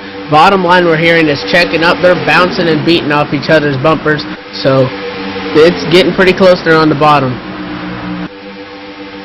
Yeah, one person who wasn't getting beat off was the 69, but again, him and Garetano are trying to push their way back up to the front. Garetano did lead the last lap, but only led it by 1/100th of a second. He will lead this lap again, as Terence Donovan does not get as much of a push as he wanted from Miracle, but it looks like we might have some switches going on as the rest of the field has caught up, and we're double file again right behind our leaders. Now you see the 69 Dale Smalley, he keeps picking his nose out there to keep that engine cool, as opposed to just driving into the 3's back bumper and having to switch in a lap. So that is allowed basically now. Here comes the 24 also, first time we really talked about him all night. Andrew Berger coming up now behind the number 28 car of Shane McEachin on the high side, and it's starting to get really packed and tight. 71 with a wiggle on the bottom, and it's 2 wide, 2 rows deep, pretty much up back until about 14th position. Our leader is still Donnie Garetano. Everybody's lots of contact going on. This might not be pretty coming up soon, but everybody's holding their own so far. Donnie Garetano will have half a car length lead over Dale Smalley. Over Terence Donovan. And it looks like they might have tried to switch there, as Donovan will now take the lead. He's not even being pushed by Miracle. He's just catching his draft a little bit, and now caught up back to the bumper of Dale Smalley's Josh Ball. He's all over Dale Smalley. Phil Fultz pushing the 48 Dallas Miracle into the 73 of Terence Donovan, and you're really in a tough position to try to make a switch right at the front of the field, because that's going to make everybody check up, and that's a real quick way to cause a wreck. So they have to be real careful on how they go about this. And you notice no one's really pushing. I mean, there's a little bit of a gap between the 73 and the 48 and the 3 and the 69 because it's a longer race. So the strategy is going to be completely different for this race. I mean, if this was our last race at this point, we're coming to 5 to go, and they're going to be going for it. So everyone's trying to be a little bit more careful, keeping their engines cool, and almost just trying to ride in line. But with the draft model in iRacing, how you suck up to the back bumper of the car so quick in front of you, that's what's causing all this beating and banging on the bottom side, and it continues down there. Yeah, and looking back, Scott Fenstermach, he was the last person to make the transition from the B main to the A main. He's had some electrical problems, and he is now out of the race 2 laps down. So Tyler Schiffer's no longer in last, but he is still 9 seconds behind the leaders and 7 seconds behind the closest person to him. We did have a new leader last lap. That was Terence Donovan. But as I say that, we head into turn 1. And Donnie Giratano will be your leader again. He's still being pushed by Dale Smalley. We got to have some switches going on, don't you think, Evan? Well, I'm assuming that we're going to get one soon. I mean, now you see the 69 get up to the bumper of the 3, but they haven't really been pushing for a long amount of time, and these engines can get hot real quick. You see the 69 step out right away. Oh, now the 3 is going to go down. They're not really making the switch because the bottom line is quicker, so the 69 Dale Smalley may have just been left by his partner. Yeah, I'm not sure if it looks like he may have abandoned his partner, as now Dale Smalley is being pushed by Josh Ball, and we did have somebody warp out. That messed up the stings there for a second, but Dallas Miracle catches the apron. He collects himself, and Giratano does go back to the high line, probably to pick up his teammate who he just abandoned and left no hope for. That was the 69 of Dale Smalley as they get hooked back up together. Yeah, 69 gave him a little bit of a harder bump than you normally would getting back on someone's bumper. I'm not sure what's going on with that. It looks like maybe the 3 only went back because that line stalled out, because it looks like he was just planning to take off with the 73 car. And you mentioned the 48 got back onto the apron there. And at Daytona, you go right from the 31 degrees of banking to flat on the apron, as opposed to Talladega, where there's a little bit of a slope decrease after that double yellow line. So that's a real quick way to spin yourself out and wreck that whole field. So that was real close. Good job of him hanging onto it. He's dropped back through the field quite a bit. I mean, he's still sitting relatively close. He's in 3rd right now. Last time by the stripe. He lost a little bit of time. He's now got back up to the bumper of that 73, but that could have been a lot worse than it was.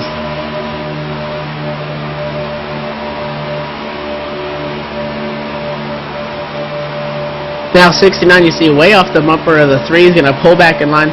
He is just keeping that engine cool. 15, Josh Ball just hanging out. He's thinking maybe if the 3 leaves again, I have a drafting partner. But this is definitely a completely different style than what we've seen. They are too wide nearly through the entire field, and it's just 2 lines pretty much wide. You know, and we have a wreck. Turn 1 2. Into the 71. The big one strikes. Several cars involved. 39, Chubirko, Phil Foltz. 51, the 5, Frank Musilia. And that's going to take out the whole field. I count 3, 4, 5, 6, 7, 8, 9, 10, 11, 12, 13 cars involved. That will take out half the field. That's incredible what just happened there. It looked like it started up really in 6th position. The 15 came down on 71, and the cars behind him had nowhere to go.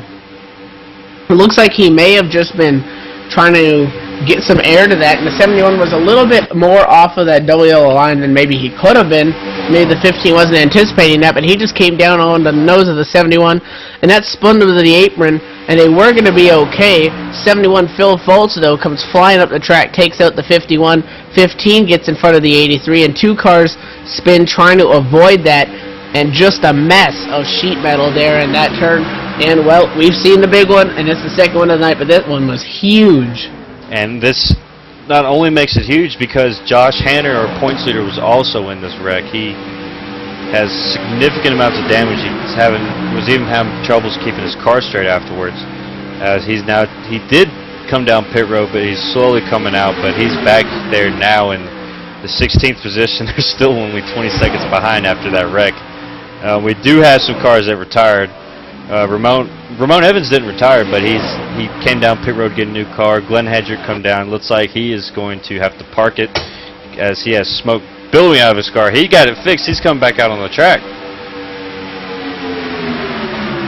And if we look back up front, the lead pack has turned into nearly 8 cars. We got 6 on the bottom, 2 up high, which is good news because that means everybody should have a partner. It's the 3 and the 69 trying to make it work on the high side.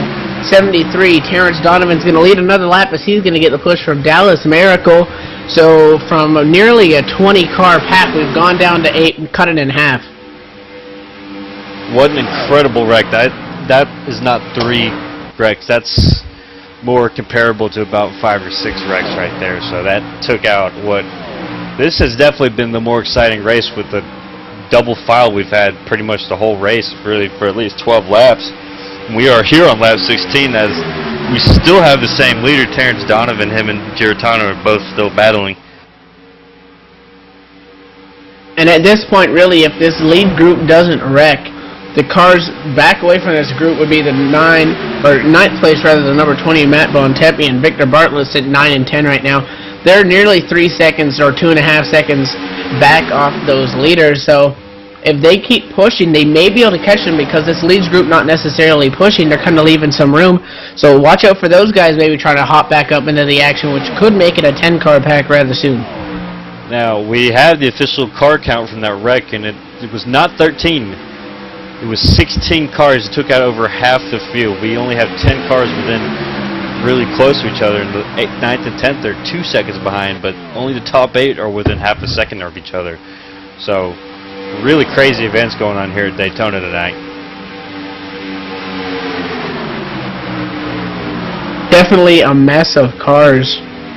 And when I look, so the leader from the last lap, it's still Terence Donovan. Seems to have a really strong car. I mean, he's almost keeping a little bit of a gap on the 48. Obviously, 48 is going to eventually close. And that top line has now turned into a 3-car pack. The number 24 car, we haven't really talked about him much tonight. Andrew Berger, we normally see him up front a lot. He is riding in behind with those guys, and they're actually making up a little bit of ground here as we enter turn number 3. Well, what we got different going on in this race from other races and heats that we've seen in the past is nobody's making switches. They're leaving a little bit of space, and then when they get their water temperature cooled down enough, they will get right behind their driving partner and bump them again. And that saves them time from having to make the switch because they can still maintain their speed without losing a whole 8 or 9 miles an hour that they would normally lose from making that switch. Matt Bontempi and Victor Bartlett, 9th and 10th place. They have closed that gap to 1.2 seconds, and they're going to be there by the end of this lap because they are pushing, and it's so much quicker than that pack, but they have to get hot, so they're going to make about one more switch. Matt came over the radio and said, we're going to have to at least make one more to catch these guys. So they're going to throw them into the mix, and that shows you just how fast that 2-car tandem is. So they're going to be up there and making this a 10-car pack. However, after that, I don't think really anybody else is going to be challenging for anything. The next car sitting at 11, Josh Ball, is about 17 seconds back. Yeah, we're going to have a great race on our hands as we take the start of lap 20. We have 11 laps left to go here at Daytona. We got a lap car up there. That is the 21. He is used to being up front, but he was involved in that wreck. It took out over half the field. He's letting everybody go by as he has damage, and he's going to let them pass him, not interfere with their race. And up front, Terence Donovan, still your leader, and still right to his outside, less than a nose behind him, is the 3-car in the Chevrolet of Donnie Giratano. They're going to come by this time to get 10 laps to go, and now we're starting to see a little bit more pushing, a little bit of an electrical thing there for the number 3 car. That's going to slow down that outside line as the 69 had to back off a little bit. So it's going to be Terence Donovan going to lead another lap, and that high line, or the bottom line rather, is looking good because they're starting to make up time on those guys up top. I saw the 3 and the 69 pushing a bit. They're going to want to push a little bit more if they want to maintain that spot because the bottom is obviously faster. And Andrew Berger still hanging out on the top side, trying to make something work, with the laps starting to tick down a lot faster. Yeah, we do have 10 to go here, and Bartlett and Bontempi did catch up, so they're going to start bobbing and weaving their way through. And as I say that, we have bobbing and weaving. Shane McKeechin goes to the high side right in front of Andrew Berger. That leaves the bottom lane open for the 23. And we did have a lead change for just a split second as the 3-car Giratano did take the lead, but back up front is Terence Donovan. But the real big surprise right there was Shane McKeechin going up to pick up Andrew Berger. This whole front pack is entirely Chevrolets except for 2. And last time by, the two Fords were the person leading this pack and the person at the back of the pack, so just keep a note of that. And we see the 3 always tries to peek out, gets a little bit of a lead, but every time at the end of the lap, it's the 73 prevailing. Now 69, they're starting to push. Here we go. Things starting to pick up at Daytona. He's going to get some air. The 3 is going to drop down in front of the 73. And I still don't understand the deal with these guys. 69's helping him out, and he's going down to the bottom. So the man to see if he pops back up, or if he's thinking, Garey Tarvin rather, thinking that the bottom line is going to be where he really wants to be at the end of the race, but now he's going to pop back up.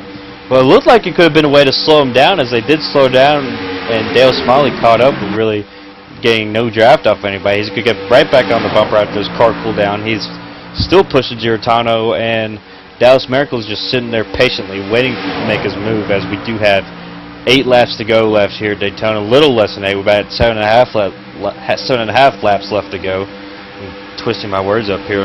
Donnie Giratano does have his full car ahead of Terence Donovan, so we might have another lead change this lap.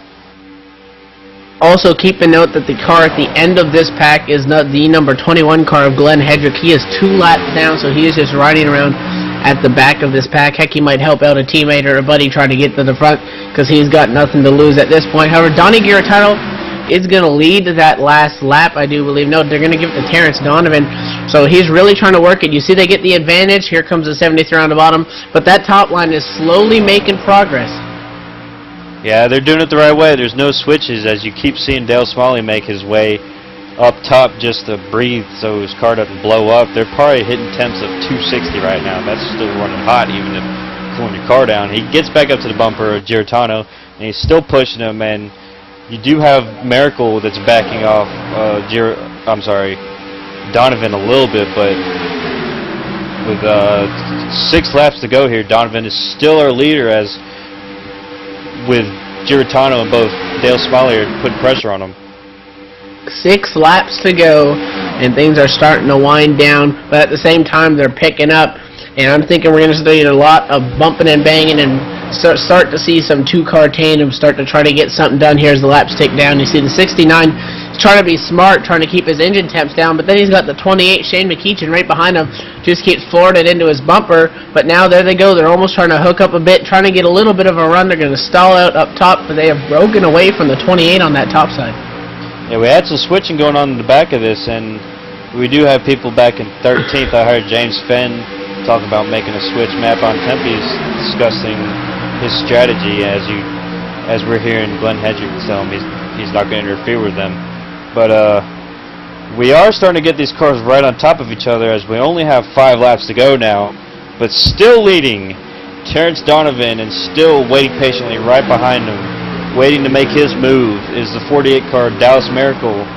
And now making their move in the 28, Shane McEachin. They're following Dale Smalley and Donnie Giratano, trying to make their way up there, and maybe they'll get to keep it. He's going to drop down. Let's see if he is trying to slow down that bottom line. 73 is going to get to the bumper, or the 3, and that's going to leave the 69 on the high side. Well, Terence Donovan's not going to lead this lap. They could be there for good. It's going to be Donnie Giratano. He waited so patiently on that top line. He's going to hop down bottom, and he is leading that bottom charge. We're going to look. Now he's going to drop back up with his partner, just trying to make sure that that bottom line doesn't get any sort of run, and that is very smart driving there. That's pretty good moves by Giratano right there, as he's still ducking down to get a little bit of side draft off Donovan, and he is hooked back up with Dale Smalley in that 69 car. And we do have only 4 laps left, less than 4 laps left here, and the best battle on track is, of course, the battle for first. Isn't that the great thing about racing? And we do have a little bit of a pack. The 11, 12, 13th place car, or 11, 12, and 13th place cars, yes, they are in a little bit of a pack, but I mean, that's not really going to affect the outcome of the race, because it's the A-main. We're not looking at a transfer position. We're looking at that top spot, and now the bottom line is going to get the advantage again, and the 3 couldn't really hold him off this time. Terence Donovan to the lead. But now you see that top side, those 3 cars, almost a 3-car tango up there. They're going to get that big run down the backstretch. They're going to stall back out, though, in turn 3. So it's really a chess game. There you go to 3. He's going to go down and slow him down. Very strategic driving here late in the race. Now, this is a part of the race that everybody will get hooked up. I'm predicting that, and there will not be any switches, even though there will be non-stop pushing. And the 3-car. Giratono's around. He's going through the infield, across the start-finish line, sideways, and into the outside fence. He will not win this race, but our new leader is Dale Smalley, being pushed by the 28 of Shane McEachin. It looks like they were just trying to push that 3-car, and he was maybe trying to look back to get up to his partner. And they're lucky that didn't turn him into the outside wall, because that would have triggered almost all of these cars up here. He spun down, and that's a tough break for that 3. He fought so hard, been at front all night, and he's not going to have any sort of good result for it. But now it's really picking up. They're really pushing into each other's bumper up top. You see the 42, 73. Now the 48 says, hey, this looks faster. Let's jump up here. 06 is going to come up to the bumper. The 28, white flag. White flag's out. Dale Smalley is still your leader, but the 48 and the 73 did get hooked back up together again. Dallas Miracle will take the lead going into 1. Will Shane McEachin be able to push Dale Smalley across the line before somebody blows up? We're going to find out soon. He is looking out for some air so he can make that final push without having to give up any position, but they are still pushing back. Our leader is Dallas Miracle, being pushed by Terence Donovan, and also making their way up there is Victor Bartlett and Andrew Berger. Things nearly got 3 wide. We're into turn number 3. Pushing 2 cars, battling. We have 2 tandems up front. Who's going to prevail in the end? Dale Smalley led the last lap. He's sitting fourth. They're going to be side by side, come to the line. Who is the better pusher? 42, 48, side by side. And it's going to be the 48 car. Dallas Miracle, 7/1,000ths of a second. Wow, what a finish. These guys did not disappoint us tonight. Dallas Miracle is going to take the win away from Victor Bartlett, who did make the hard charge there from 5 to go. That should be our hard charger right there, him and Rod Flagg. What an incredible race, an incredible finish, and congratulations to Dallas Miracle and that 48 car for getting the win tonight here at Daytona. And when it came down to the end, I think the reason the 48 got the win is because he had Terence Donovan on his bumper. It looked like maybe Rod Flagg tried to pass the 42 at the last second, and he just lost that little ounce of speed that he needed to prevail on the high side. And the 48 is going to take home the victory. And 42, Victor Bartlett finishing second. He started this race back in 9th. Dallas Miracle, who won it, starting in second. So starting near the front in this big pack, especially when there's big wrecks, which are typical of super speedway tracks, qualifying really does matter. Qualifying does matter, but it was incredible tonight. We did not have many switches at all, as we are watching Dallas Miracle do his celebration donuts and burnouts here on the front straightaway. Not really seeing much smoke, but the fans here love it. They got the race they paid for and then some. And definitely, we are now caught up with the number 73 of Terence Donovan. Terence, you took home a top 3 finish here at Daytona. You started on the pole. I bet it helped to start up front. What was the race like from your perspective? Obviously, a completely different strategy, it would seem, from all the other races we've seen tonight. Yeah, that was a long race. That was one felt like it would never end. But I had Dallas behind me. He was putting on a master class in pushing. Then we switched up at the end, and I was able to push him. So yeah, that was awesome. And definitely, you pushed him to the win, so to speak. And do you think maybe if there weren't those other pair on the high side, he would have tried to step out at the end? Because we saw when it got down to about the last 5 laps, there was a lot of bumping going on. Yeah, he was too hot, so didn't really have a choice. We'd probably get swamped by people if in the last lap if we didn't switch, which yeah, it worked out pretty well. I was hoping to finish in front of Victor, but he managed to get second. So yeah, I was pretty happy with the result. Well, definitely a top 3 finish in this kind of race with no cautions. Definitely a good night out. Any shout-outs you want to throw out there? Yeah, I think I had a bumper grab with Donnie. I'm sorry about that. I didn't want that to happen. We had a pretty good race for most of the race there, and so hi to Drew and Maureen. So I hope I put on a good show. And definitely with this one, we do second in the point standings, and now I do believe that Clint Monahan has caught up with Victor Bartlett. Victor, you were so close to being the victor tonight, and run us through that last lap. You made an incredible run, but Did you plan that out? No, I was just trying to hang in the back, keep my nose clean. I was surprised I made it through that crash that happened there in the corner, and I just, I was trying to hang there, and I was like, we're never going anywhere. It was nose to tail all the way through there, and then not sure what happened to the outside, but the hole opened up, and I said, I got to go for it. And thanks to Rod for pushing me, right there to the very end. I knew it was going to be close. I knew it was going to be a good show for you all. Probably one of the closest been in a while. Oh, it was fantastic. It was, I think, 7,000 that you lost by. It looked like what might have stopped your momentum is when you had contact with Dallas Miracle, but you are now. You're in the lead, of course. You have an 11-point lead over Terence Donovan. What do you expect to come out through the rest of the season now? As long as I can get pretty good finishes and don't finish too far behind Terence, we might be able to pull it off. Don't know. Still only halfway through the season. A lot of stuff can happen. Yeah, it's an absolute brawl right now. Is there anybody you want to give thanks to? I want to give thanks to Rod and to K&N Filters. That is Victor Bartlett, 7,000ths of a way from being our winner tonight. He did finish second, and Evan Pasoko is with our winner of tonight's race, Dallas Miracle. Well, definitely on the other end of that 7,000th of a second down here in victory lane is Dallas Miracle coming home first place tonight. Dallas, what a race! How did the race feel, so to speak, from behind your wheel? How did the race feel? Felt like a really good race, staying up front there the whole time, pushing Terence right till that last lap, pretty much. I had a hard time keeping it cool, but it was just a really good race overall, and I got to thank Terence for that final lap pushing me there. Definitely, and when you talk about Super Speedway Cup, you're going to think these real short races. Obviously, we started off with 10-lap races in the heats. Well, this one was 30 laps. We saw you guys weren't really pushing pretty much the entire race, just riding in line. Obviously, a different mentality in this race as opposed to all the other ones. Can you explain that to us real quick? Yeah, I was just pushing when I need to try to keep them up front, but other than that, I was trying to keep my engine cool for when I did need it. Well, definitely, that's going to move up to 12th in the point standings. You gained 9 positions this race, and it's still fairly early in the season, so you can still get it done. Any shout-outs you want to throw out there, and what are your plans for the rest of the season? I'd just like to thank Terence there for that final lap push and working with me the whole time, and I just hope to keep it up front for the rest of the season, and hopefully I get the luck going my way. Well, definitely. Well, you're going to finish this race in first, and with all that beating and banging, almost a miracle, so to speak. Had to throw that in there. But congratulations on your win. Thank you.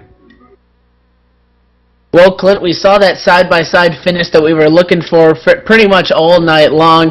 What was your view pretty much on the whole night of racing? We saw a lot of good finishes, but that last one really topped it off.